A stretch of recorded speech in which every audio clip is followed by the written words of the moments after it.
ஒரு software developer 4 வருஷத்துக்கு கஷ்டப்பட்டு கிரியேட் பண்ணுற கோடை இன்றைக்கி ஒரு ஏஐ ஏஜென்ட் 4 நிமிஷத்தில் கிரியேட் பண்ணுது. நீங்கள் ஒரு ஹை ஸ்கூல் ஸ்டூடெண்ட் உங்களோட பார்த்து சாஃப்ட்வேர் இன்ஜினியரிங் பாத்தில் கொண்டு வரதுக்கு நீங்கள் பிளான் பண்ணிட்டு ஒரு ஆளாக இருப்பீங்கன்னு சொன்னால், அப்படி இல்லைன்னு சொன்னால் நீங்கள் ஆல்ரெடி இருக்கிற பாத்திலேருந்து சாஃப்ட்வேர் இன்ஜினியரிங் பக்கம் போகிறதுக்கு பிளான் பண்ணிட்டு ஒரு ஆளாக இருப்பீங்கன்னு சொன்னால் அந்த வீடியோ கட்டாயம் பாருங்கள். சாஃப்ட்வேர் இன்ஜினியரிங் 4 வருஷம் இல்லாட்டி 3 வருஷம் நீங்கள் கஷ்டப்பட்டு படிக்கிறது ஒர்த்தானாங்கிற எல்லா விஷயத்துக்குமே இந்த வீடியோவில் சொல்ல போகிறோம். அதுக்கப்புறம் நீங்களே கூட டிசிஷன் எல்லாம் மேக் பண்ணிக்கொள்ளுங்க. நீங்கள் ஒரு 5-10 வருஷத்துக்கு முதல் சாஃப்ட்வேர் இன்ஜினியரிங் ஃபீல்டில் போகிறதுக்கு நீங்கள் பிளான் பண்ணியிருப்பீங்கன்னு சொன்னால் அது ஒரு பெஸ்ட்டான சாய்ஸாக இருந்திருக்கும். ஏன்னு சொன்னால் அந்த நேரம் ஏஐ ஏஜென்ட்ஸ் சொல்கிற பாவனையோ பெருசாக இல்லை, அப்போ தான் அது டெவலப்மெண்ட்டில் இருக்குது. இன்றைக்கி ஏஐ ஏஜென்ட்ஸில் பார்த்தீங்கன்னு சொன்னால் சாஃப்ட்வேர் இன்ஜினியர்கள கையில் மட்டும் இல்லாமல் இன்றைக்கி சாதாரணமாக எல்லார கையிலையும் ஈஸியாக பாவிக்கிற அளவுக்கு ஏஐ ஏஜென்ட்ஸ்கள் வந்துட்டு. ஏஐக்கும் ஏஐ ஏஜென்ட்ஸுக்கு வித்தியாசம் என்னென்னு சொன்னால், இப்போ நீங்கள் ChatGPT எடுத்துக்கிட்டீங்கன்னு சொன்னால் ஏஐ நீங்கள் ஒரு விஷயம் ஒன்று கேட்பீங்கன்னு சொன்னால் அதுக்குரிய ஆன்சரை தரும். அது இப்போ இன்னொன்று கேட்பீங்கன்னு சொன்னால் இன்னொரு ஆன்சரை தரும் உங்களுக்கு.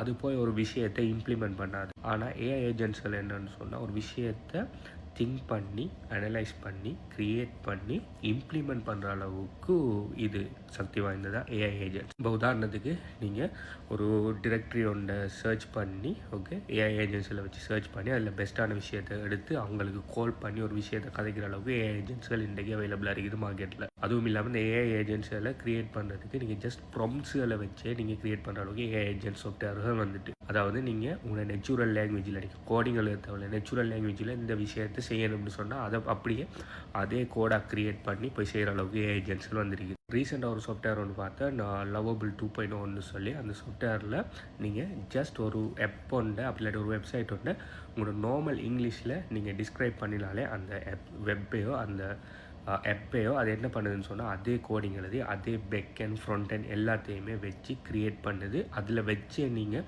ஆப் ஸ்டோருக்கோ கூகுள் ப்ளே ஸ்டோருக்கோ நீங்கள் அந்த சாஃப்ட்வேரில் வச்சே லான்ச் பண்ணுற அளவுக்கு இன்றைக்கி பார்த்தீங்கன்னு சொன்னால் சாஃப்ட்வேர் இன்ஜினியரிங் சாதாரண மக்களுக்கு கூட ஈஸியாக செய்கிற அளவுக்கு ஒரு விஷயமா வந்துருக்குது. இப்படி சாதாரண மக்களுக்கு கூட ஈஸியாக செய்கிற அளவுக்கு சாஃப்ட்வேர் இன்ஜினியரிங் வந்துருக்குன்னு சொன்னால் நீங்கள் அதை கஷ்டப்பட்டு 3-4 வருஷம் போய் படிச்சுட்டு வரக்குள்ளே உங்களை ஈஸியாக அந்த ஏஐ ஏஜென்ட்ஸ் ரிப்ளேஸ் பண்ணிடும். உங்களுக்கு ஒரு டிமாண்ட் ஒன்று இருக்காது. எப்பயுமே நீங்கள் படிக்க போகக்குள்ள அதுக்கு ஒரு டிமாண்ட் இருக்காங்கிற ஒரு விஷயத்தை பார்த்து தான் நீங்கள் படிக்கணும். அப்போ சாஃப்ட்வேர் இன்ஜினியரிங் டெட்டாக போகுதுன்னு சொன்னால் நம்ம என்னத்தை படிக்கிறேன்னு சொல்லி நீங்கள் யோசிக்கலாம். அதுக்கு தான் இப்போ பார்த்தீங்கன்னு சொன்னால் கரண்ட் ட்ரெண்ட் என்னென்னு சொன்னால் ஏஐ ஏஜென்ட்ஸ். ஏஐ ஏஜென்ட்ஸில் பார்த்தீங்கன்னு சொன்னால் உலகத்தில் இருக்கிற 90-95% ஆஃப் த ஜாப்ஸை கூடிய சீக்கிரம் 2030-35 ரீப்ளேஸ் பண்ணணும்னு சொல்லி நிறைய பேர் ப்ரெடிக்ட் பண்ணுறாங்க. இப்போ சாதாரணமாக கஷ்டப்பட்டு செய்கிற ஒரு தொழிலெல்லாம் ஏஐ ஏஜென்ட்ஸிலே தனியாக செய்ய ஆரம்பிச்சிடும். இப்போ நீங்கள் கால் ஏஜென்ட்டில் 100 பேர் இருந்து அவங்களுக்கு கால் பண்ணுறத ஏஐ ஏஜென்ட்ஸில் வச்சு மந்த்லி சப்ஸ்கிரிப்ஷன் $100 வச்சு ஒரு கம்பெனி 100 பேரை ரீப்ளேஸ் பண்ணிவிட்டு ஒரு ஏஐ ஏஜென்ட்டை வச்சு அவ்வளோ பேர் இந்த வேலையையும் 24/7 செய்யலாம். இது ஹியூமன்ஸ் வைப்பாங்கன்னு சொன்னால் அவங்ககிட்ட ஒர்க் பண்ணுவாங்க. அதுவும் இல்லாமல் அவங்களுக்கு பெனிஃபிட் கொடுக்கணும், அவங்களுக்கு கூடுதலான அளவு சேலரி கொடுக்கணும், இந்த பிரச்சனை எல்லாம் இருக்குது. ஆனால் ஏஐ ஏஜென்ட் வைக்கக்குள்ளே 24/7 செய்யும். ப்ளஸ் அவங்களுக்கு கொடுக்குற பணத்தில் 10 மடங்கு இல்லாட்டி 100 மடங்கு கொடுத்தாலே போதும்.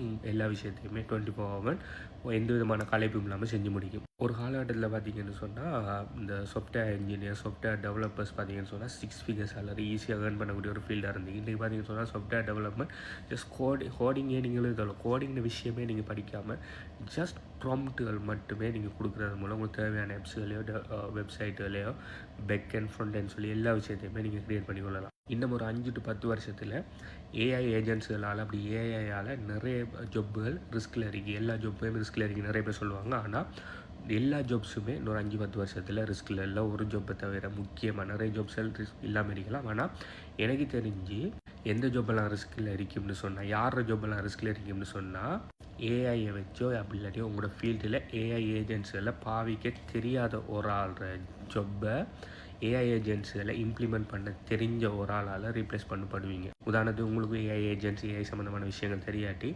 ஏஐ ஏஜென்ட்ஸ்கள் தெரிஞ்ச ஒரு ஆள் வந்து உங்களோட ஜாப்பை ரீப்ளேஸ் பண்ணிவிட்டு அவர் அந்த ஏஐ ஏஜென்ட்டை ஒரு கம்பெனிக்கோ ஒரு சர்வீஸ்க்கோ இம்ப்ளிமெண்ட் கொடுக்கறது மூலம் அவர் ஏர்ன் பண்ணிட்டு போவார். அவருக்கு ஜாப் ஒன்று அவர்கிட்ட உருவாகுது, உங்களுக்கு ஜாப் இல்லாமல் போகிறது. அதனால் நீங்கள் சாஃப்ட்வேர் இன்ஜினியரிங் ஃபீல்டில் போகணுன்னு சொல்லி நினச்சிட்டு இருக்கிற ஒரு ஆளாக இருப்பீங்கன்னு சொன்னால் சாஃப்ட்வேர் இன்ஜினியரிங் ஃபீல்டை கொஞ்சம் போஸ்ட் பண்ணி வச்சுட்டு ஏஐ ஏஜென்ட்ஸ்கிற ஃபீல்டில் போகிறதுக்குரிய விஷயங்களை ட்ரை பண்ணுங்கள். ஏன்டா இன்னொரு 5-10 வருஷத்தில் எல்லாத்துக்குமே ஏஐ ஏஜென்ட்ஸ் வரப்போகுது. நானும் இப்போ ஏஐ ஏஜென்ட்ஸில் பற்றி தான் நானும் லேர்ன் பண்ணிட்டீங்க. அதை தான் நிறைய இம்ப்ளிமெண்ட் பண்ணிட்டீங்க. எந்த பிஸ்னஸில் கூட நான் யோசிக்கிறேன்.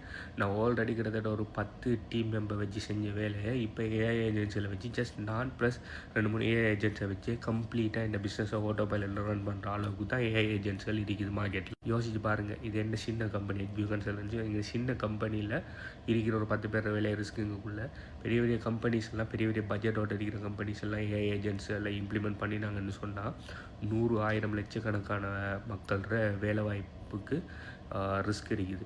ஆனால் நீங்கள் உங்களோட ஃபீல்டில் இருக்கிற, நீங்கள் உதாரணத்துக்கு டிஜிட்டல் மார்க்கெட்டிங்கில் எப்படின்னு சொன்னால் டிஜிட்டல் மார்க்கெட்டிங் ஃபீல்டில் இருக்கிற ஏஐஎல் ப்ளஸ் ஏஐ ஏஜென்ட்ஸுகள், இல்லாட்டி நீங்கள் ஒரு கால் சென்டர் இல்லாட்டி காலிங் அந்த மாதிரி விஷயத்தில் இருப்பீங்கன்னு சொன்னால் அதில் இருக்கிற ஏஐ ஏஜென்ட்ஸில் பற்றி நீங்கள் ஃபெமிலியராகி அது சம்மந்தமான வேலை டீட்டெயில்ஸை நீங்கள் படிப்பீங்கன்னு சொன்னால் நாளைக்கு ஏஐ ஏஜென்ட்ஸில் வச்சு ஒரு கம்பெனியோ ஒரு சர்வீஸோ அந்த விஷயத்தை இம்ப்ளிமெண்ட் பண்ணுறதுக்கு முன் வரக்குள்ள அவங்க யாரை தேடுவாங்கன்னு சொன்னால் ஏஐ ஏஜென்ட்ஸில் ஃபெமிலியர் ஆகிக்கிறார்கள், ஏஐ ஏஜென்ட்ஸை உருவாக்கக்கூடியார்கள், ஏஐ ஏஜென்ட்ஸில் பில்ட் பண்ணக்கூடியார்கள் தான் முதல் தேடுவாங்க. அந்த டைமில் உங்களுக்கு பார்த்தீங்கன்னு சொன்னால் பயங்கரமான ஆப்பர்ச்சுனிட்டி ஒன்று காத்துட்டு இருக்குது. ப்ளஸ் நீங்கள் அந்த ஏஐ ஏஜென்ட்டில் இம்ப்ளிமெண்ட் கொடுத்துட்டு அதில் சப்போர்ட்டுக்காக இல்லாட்டி மெயின்டெனன்ஸுக்காக கண்டினியூஸாக அந்த கம்பெனிஸ்லேருந்து மந்த்லி ஒரு ரிட்டைனர் ஒன்று நீங்கள் வாங்கிட்டு இருக்கலாம். இதே மாதிரி உங்களுடைய ஏஐ ஏஜென்ட்டை ஒரு 10-20 கம்பெனிங்க இம்ப்ளிமெண்ட் பண்ணி கொடுத்தீங்கன்னு சொன்னால் அந்த 10-20 கம்பெனிலேருந்து வர மந்த்லி ரிட்டைனரே உங்களுக்கு போதும். உங்களுக்கு கண்டினியூஸாக அதுக்கப்புறம் எந்த வேலையும் இல்லாமல் நீங்கள் சர்வைவ் ஆகிறதுக்கு. ஸோ பெட்டர் ஸ்டடி ஏஐ ஏஜென்ட்டோ இல்லாட்டி ஏஐ ஏஜென்ட்டு ரெடிமேட் ஏஐ ஏஜென்ட்ஸில் இம்ப்ளிமெண்ட் பண்ணுறதை படிங்க. அப்படி இல்லைன்னு சொன்னால் ஏஐ ஏஜென்ட்ஸில் எப்படி டெவலப் பண்ணுங்கிற விஷயத்தை படிப்பீங்கன்னு சொன்னால் நீங்கள் சாஃப்ட்வேர் இன்ஜினியர் படிக்கிறத விட பெட்டராக இருக்கும். நான் பார்த்தீங்கன்னு சொன்னால் எங்கள் ஹெச்பியூ கம்யூனிட்டியில் ஆல்ரெடி மோனடைஸ் அட்டென்ஷன் அஃபிலியேட் மார்க்கெட்டிங் சொல்லி இந்த 2 மெயின் ஃபீல்டில் எப்படி ரன் பண்ணுங்கிற விஷயம், எப்படி இதை படிக்கிறங்கிற விஷயத்தை ஹெச்பியூ கம்யூனிட்டியில் நான் டீச் பண்ணியிருக்கிறேன். அதோடு சேர்த்து இப்போ நான் கிரிப்டோ ஸ்டார்ட் பண்ண போகிறேன். கிரிப்டோவை படிப்பிச்சு முடிஞ்சது அப்புறம் கிரிப்டோவில் எங்கள் கோச்சிங் ப்ரோக்ராமிங் ப்ளஸ் ஹெச்பியூ கம்யூனிட்டியில் நான் கிரிப்டோவில் இருக்கிற ஈஸியான 2-3 விஷயங்களை டீச் பண்ண போகிறேன். அது முடிஞ்சது பிறகு நான் அடுத்ததாக நான் ஸ்டார்ட் பண்ண போகிறது ஏஐ ஏஜென்ட்ஸுகளை எப்படி ரெடிமேடாக இருக்கிற ஏஐ ஏஜென்ட்ஸுகளை இம்ப்ளிமெண்ட் பண்ணுறேன். ப்ளஸ் நீங்கள் உங்களுக்கு தெரியாட்டி எப்படி ட்ராக் அண்ட் ட்ராப் பில்டர்ஸில் ஏஐ ஏஜென்ட்ஸில் க்ரியேட் பண்ணுங்கிற விஷயத்தையும் இந்த ஹெச்பியூ கம்யூனிட்டியில் நான் டீச் பண்ண போகிறேன். நீங்கள் என்ன இந்த ஹெச்பியூ கம்யூனிட்டிக்குள்ளே இல்லைன்னு சொன்னால் நீங்கள் இந்த வீடியோ பார்க்குற டைமுக்கு இந்த வீடியோக்கு எத்தனை லைக் இருக்குதுங்கிறத கீழே கமெண்ட் பண்ணுங்கள். இந்த ஹெச்பியூ கம்யூனிட்டியில் எப்படி ஜாயின் பண்ணுங்கன்னா மேலே டீட்டெயில்ஸை தரேன். நீங்கள் ஆல்ரெடி ஹெச்பியூ கம்யூனிட்டியில் இருக்கீங்கன்னு சொன்னால் நீங்கள் வெயிட் பண்ணுங்கள். இந்த கிரிப்டோ அண்ட் ஏஐ ஏஜென்ட் சம்மந்தமான மேலே டீட்டெயில்ஸ் கூடிய சீக்கிரம் முடிவில் அப்லோட் பண்ணப்படும். பை.